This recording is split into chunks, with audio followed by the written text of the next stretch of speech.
شهر رمضان الذي أنزل فيه القرآن هدى للناس وبينات من الهدى والفرقان بسم اللہ والحمد للہ والصلاة والسلام علی رسول اللہ وبعد۔ ہمارے محترم سامعین، ناظرین، السلام علیکم ورحمۃ اللہ وبرکاتہ۔ آج کے پروگرام لمحات رمضان میں کرنے کے 2 کام ہیں۔ بہت سارے لوگ پوچھتے رہتے ہیں کہ کون سا ذکر کیا جائے، ذکر کرنے کا کیا طریقہ ہے۔ دیکھیے، اصل جو بات ہے، اصل جو قاعدہ ہے اور بنیاد ہے، وہ یہ ہے کہ ذکر کی ضد غفلت ہے، ذاکر کی ضد غافل ہے۔ اللہ تبارک و تعالیٰ بندے سے یہ چاہتے ہیں کہ اس کی زندگی غفلت میں نہ گزرے، اس کے لمحات غفلت میں نہ گزرے، اس کا دل غفلت میں نہ ڈوبا رہے۔ اس کے لیے اللہ کا کوئی بھی نام، اس کے لیے کوئی بھی ذکر کر لیا جائے تو انسان غافل لوگوں کی فہرست سے نکل کر ذاکر اور اللہ کے یاد کرنے والے بندوں کی فہرست میں داخل ہو جاتا ہے۔ دوسری بات یہ کہ ہر آدمی چاہتا ہے کہ میں یہ ذکر بھی کر لوں، یہ ذکر بھی کر لوں، تو اب کون سا ذکر کیا جائے؟ اور اسی طرح یہ بھی ایک تشویش رہتی ہے کہ ذکر کی کتنی اقسام ہیں، کیونکہ احادیث میں تو بہت سارے اذکار آئے ہیں۔ تو دیکھیے، ذکر کی بنیادی طور پر 4 قسمیں ہیں اگر آپ ان کو احاطہ کرنا چاہیں۔ سب سے پہلا ذکر تو فرائض ہے۔ اللہ تبارک و تعالیٰ نے جو نمازیں ہم پر فرض کی ہیں، پھر اس کے ساتھ جو سنتیں ہیں، پھر اس کے ساتھ جو نوافل ہیں، ان کو ہم وقت پر پڑھیں اور صحیح طریقے سے پڑھیں، یہ سب سے بڑا ذکر ہے۔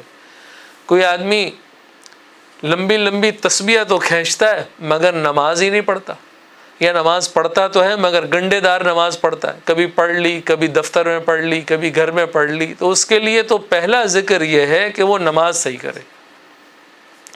دوسرا ذکر یہ ہے کہ قرآن کریم کی تلاوت کرے۔ قرآن کریم کی تلاوت تو یہ ہے کہ آپ اللہ تبارک و تعالیٰ سے گویا کہ ہم کلام ہو گئے۔ تیسرا ذکر یہ ہے کہ مسنون دعاؤں کا اور مسنون اذکار کا اہتمام کیا جائے۔ وہ ذکر جو رسول اللہ صلی اللہ علیہ وسلم نے خود ارشاد فرمایا، یا وہ دعا جو رسول اللہ صلی اللہ علیہ وسلم نے خود ارشاد فرمائی، اس کا اہتمام کیا جائے۔ چوتھا ذکر یہ ہے کہ انسان 3 تسبیحات کا اپنے کو عادی بنائے۔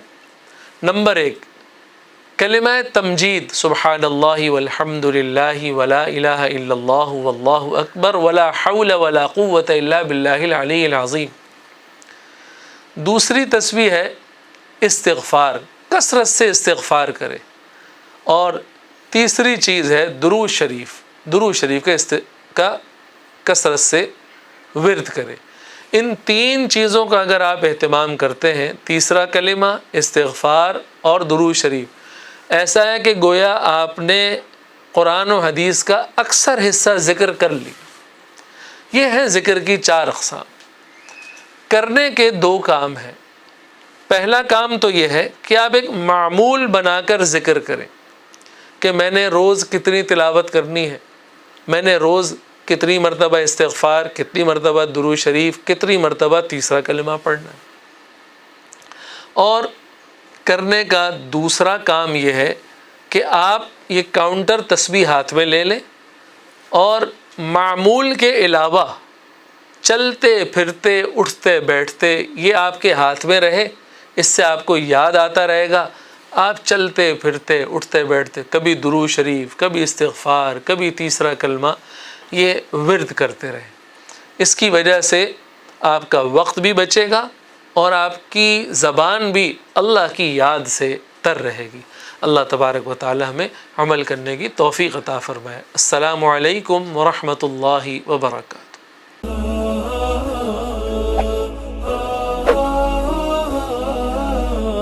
فاح من روض الجنان عطره في كل آن